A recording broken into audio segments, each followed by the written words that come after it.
Hello dear students, in our previous lectures we have discussed various models of atoms that have been given to explain the structure of atom. And by the latest model till whatever you have studied is the Bohr's model, and according to Bohr's model finally we came to know that in the center of atom there is a positively charged part called nucleus, and around these nucleus electrons revolve in the well-defined circular paths, and these well-defined circular paths are known as shells or energy levels or stationary states, whatever you say, right? So now the another question which comes to our mind is, what is the process of arrangement of electrons in these shells? Are there certain rules according to which electrons occupy these shells, or electrons can be filled in any manner? So there is a systematic distribution of electrons in the various shells of an atom, and that is known as electronic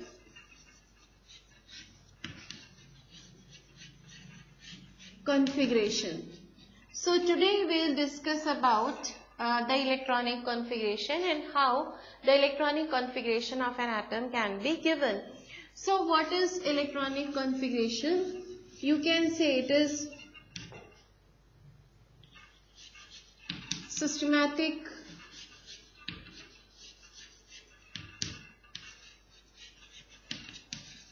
distribution of electrons in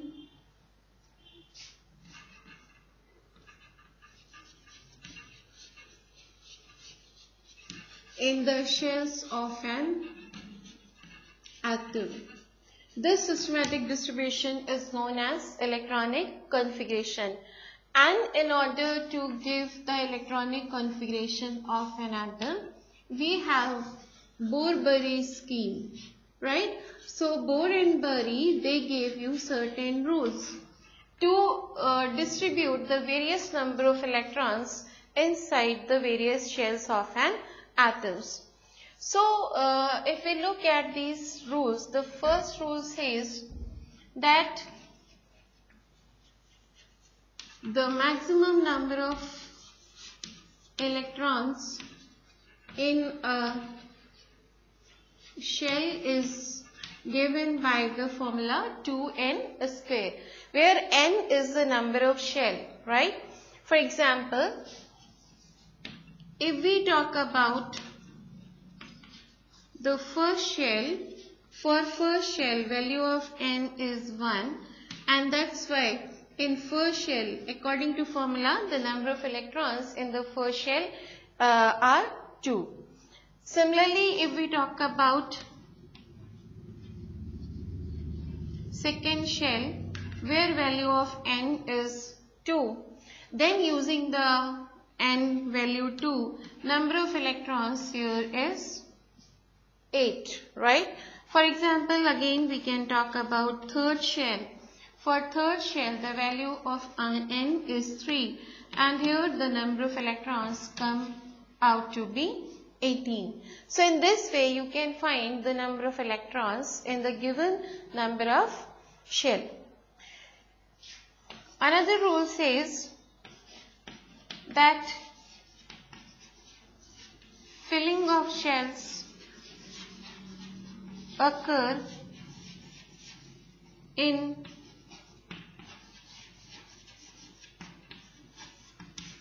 stepwise manner, right? So one by one the shells are filled. The electrons first enter to the lowest empty energy level available, and after that electrons will go to the another available shell and another available shell and so on, right? Another says that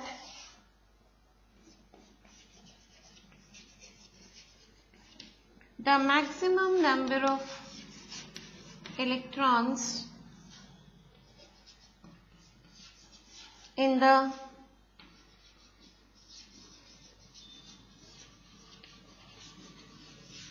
valence shell means the outermost shell, is 8, right? So whatever is the shell number, maybe 3rd, 4th, 5th or so on, these 3rd, 4th, 5th shells may contain a large number of electrons. But if these shells are the outermost shells, then the number of electrons in that shell cannot exceed 8, right? And another one rule says that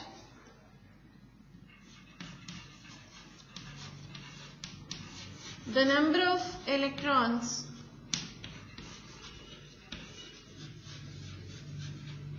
in the valence shell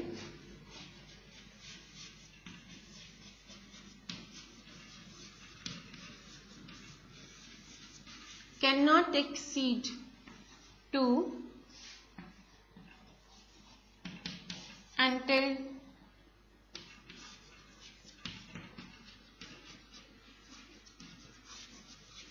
the inner shells are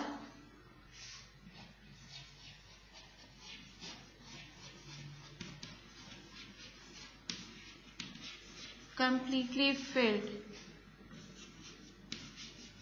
as per 2n square, right? So first thing, if it is the outermost shell, valence shell, then it can contain a maximum number of 8 electrons.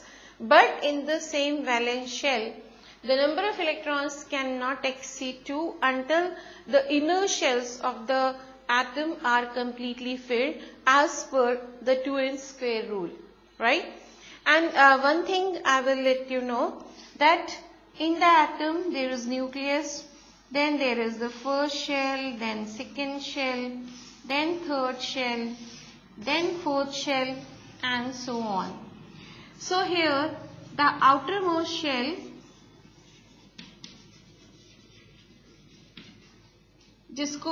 which is also known as nth shell is known as valence shell, and the second last shell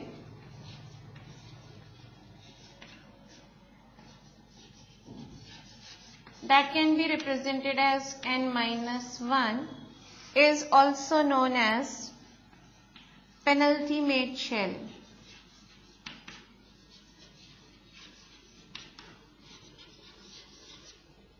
And the third last shell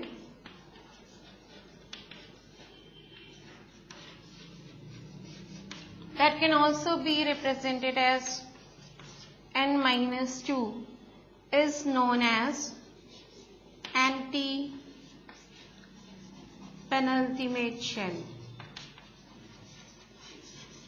right? So the outermost shell of every atom is known as valence shell. Inner to valence shell, that is second last shell, is known as penultimate shell, and inner to that is third last shell, is also known as anti-penultimate shell, right? So now looking at the rules as were given by Bohr and Bury.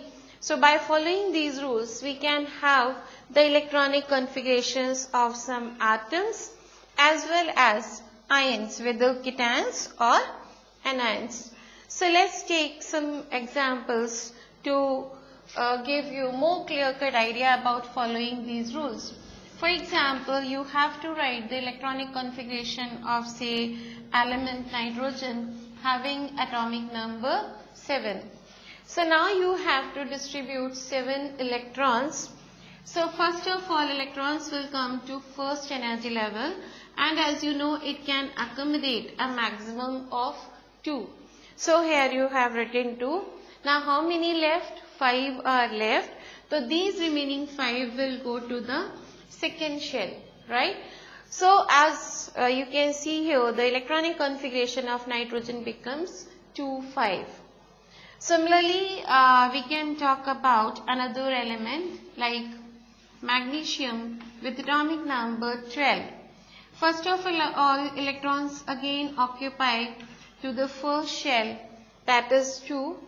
After that, electrons will go to the second shell, and as you know, in second shell the maximum number of electrons can go up to 8.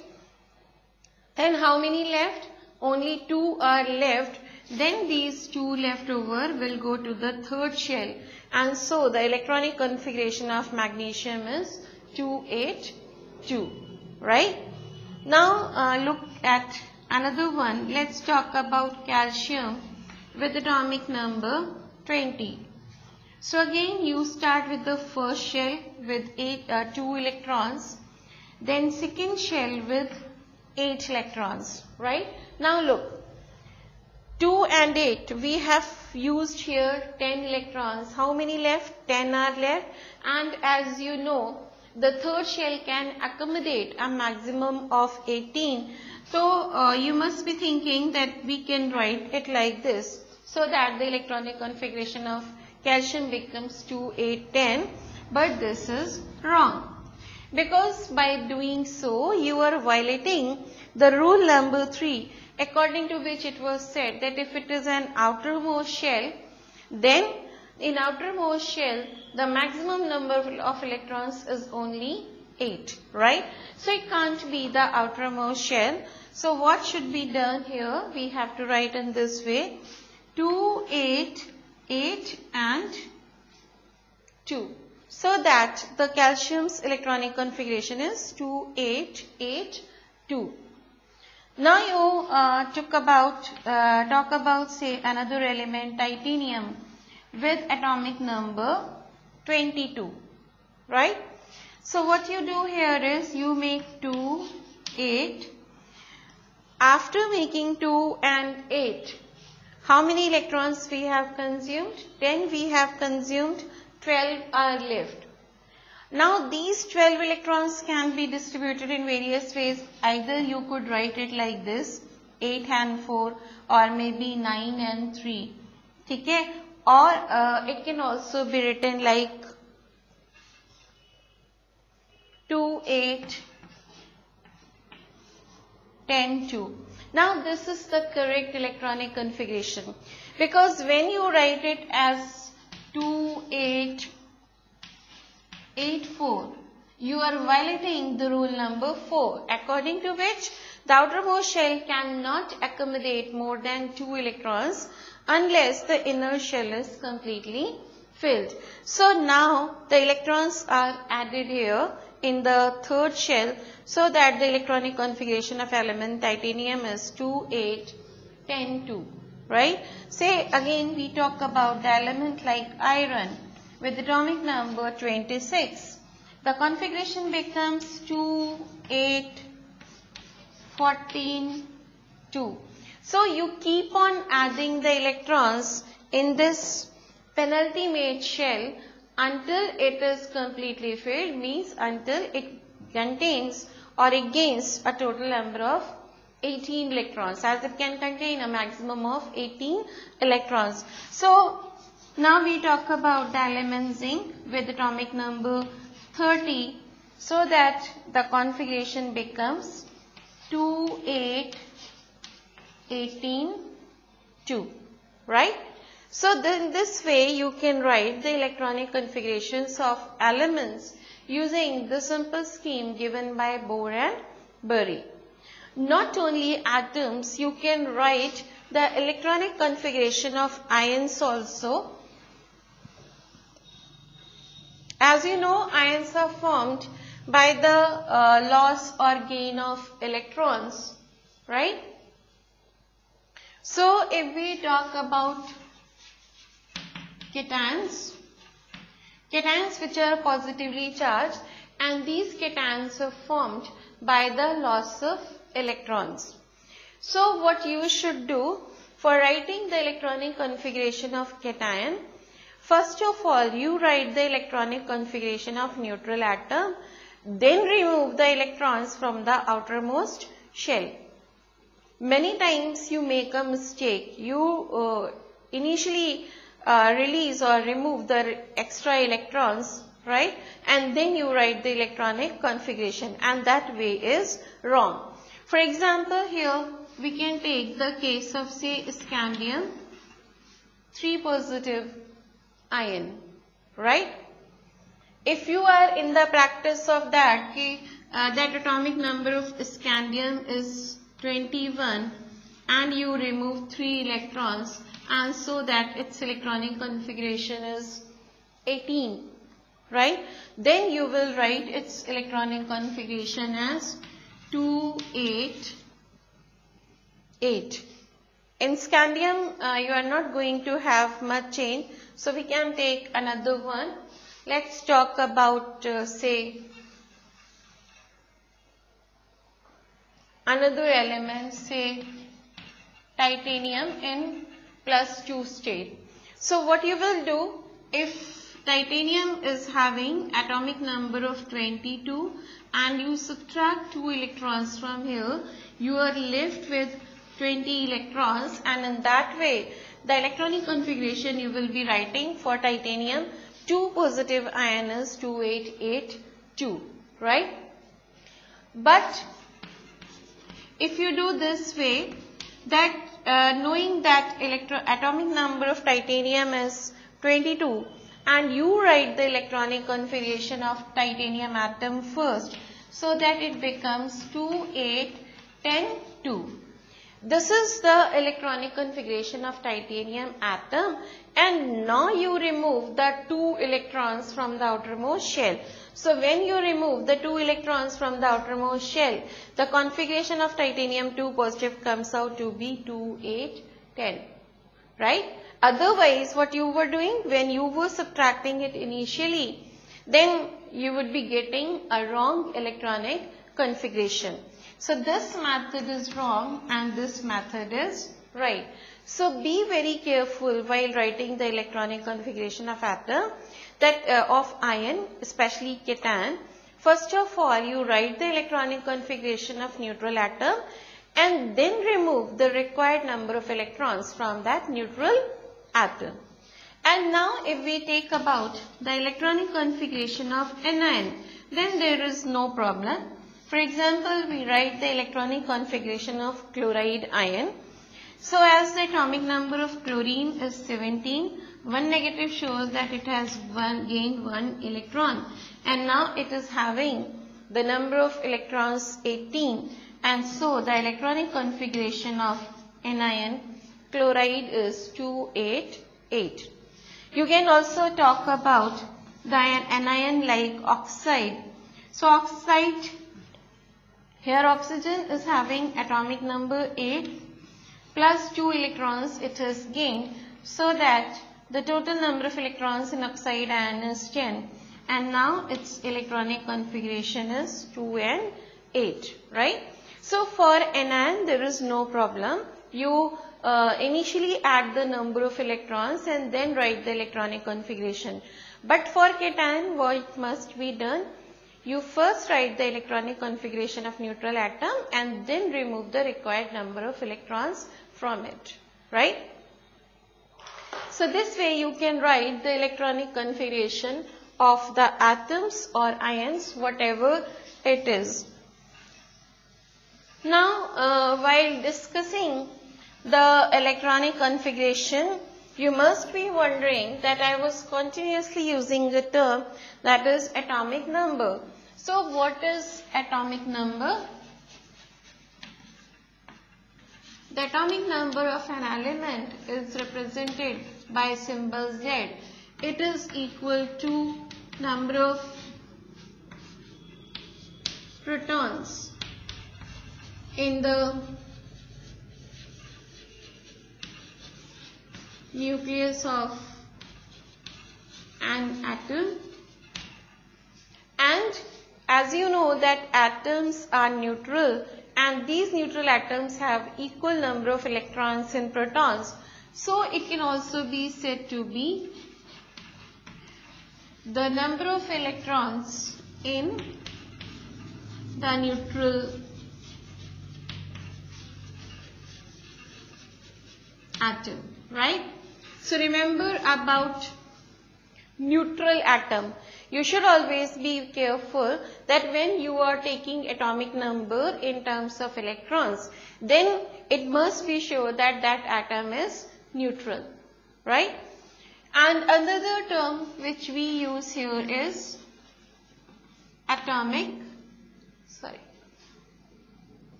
we can use the term that is mass number.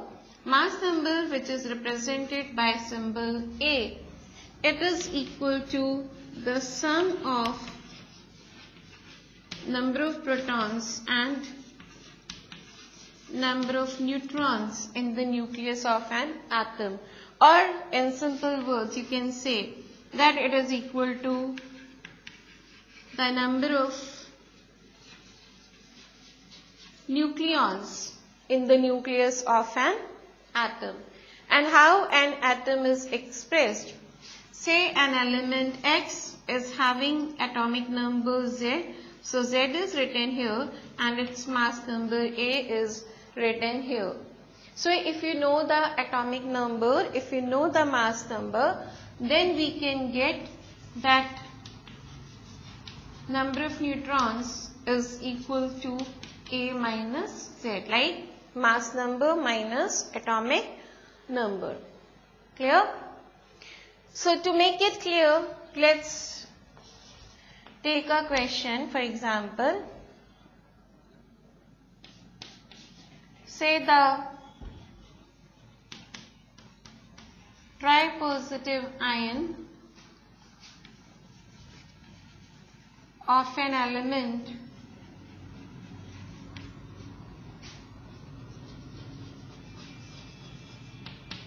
contains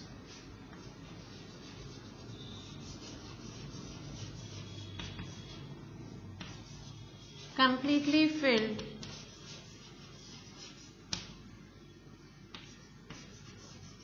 L shell and its mass number is 27.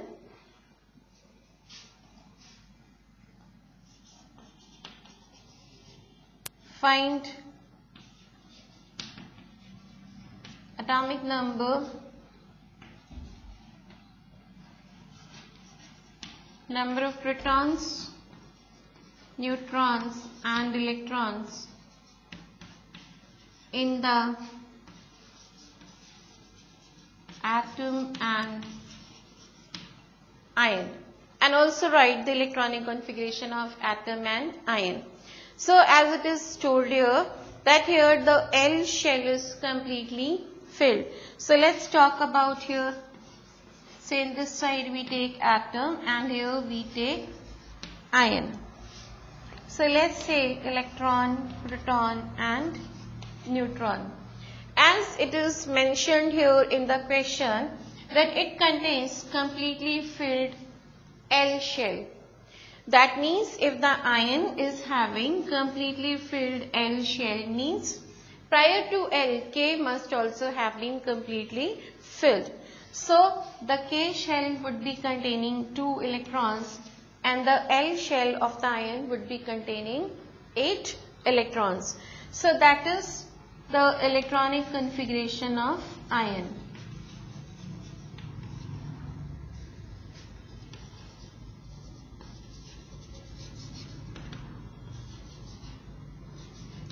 And as you know that it is a tripositive ion, that means the atom has lost 3 electrons. That means the atom would have been the electronic configuration like 2, 8, 3. So it is the electronic configuration of atom. Now look at the number of electrons in atom. Now the number of electrons in the atom is 13, but in the ion is 8. And if we look at the number of protons or atomic number, the number of protons or atomic number in atom is 13 as well as in ion is 13, because basically the number of proton is representing the atomic number of the element. And neutrons, how many?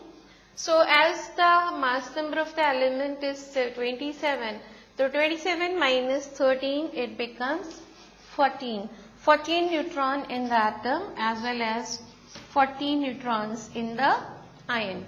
So keep one thing in mind, that atom and its ion, they differ only in the number of electrons. Otherwise, the number of protons and the number of neutrons in the atoms and ions are same, right? So this gives you an idea about all these terms. And next important point, which is very commonly used here, is valency. So what is valency? Valency is simply defined as combining capacity of an atom is known as its valency, or numerically valency is equal to number of electrons lost, gained or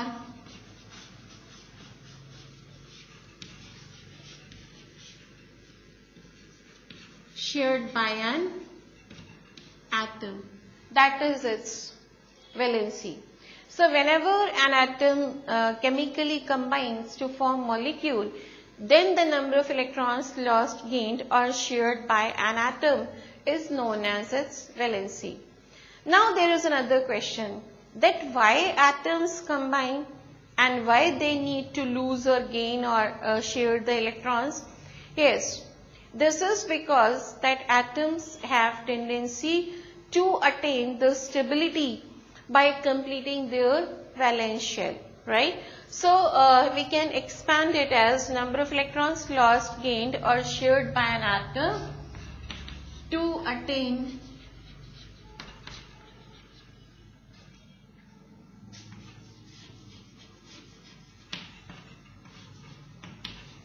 stability by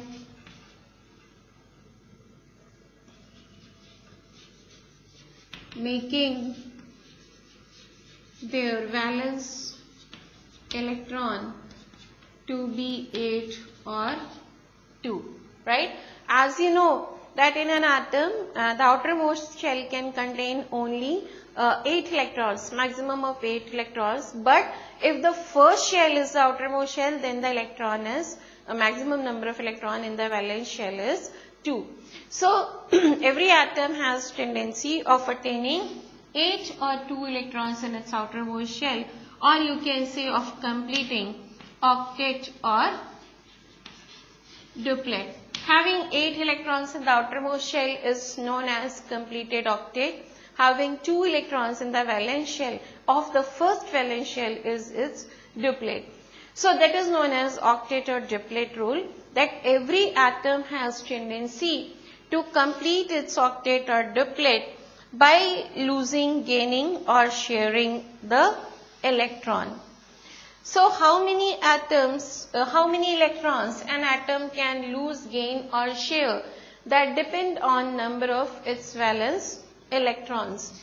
So you can say that valency is equal to number of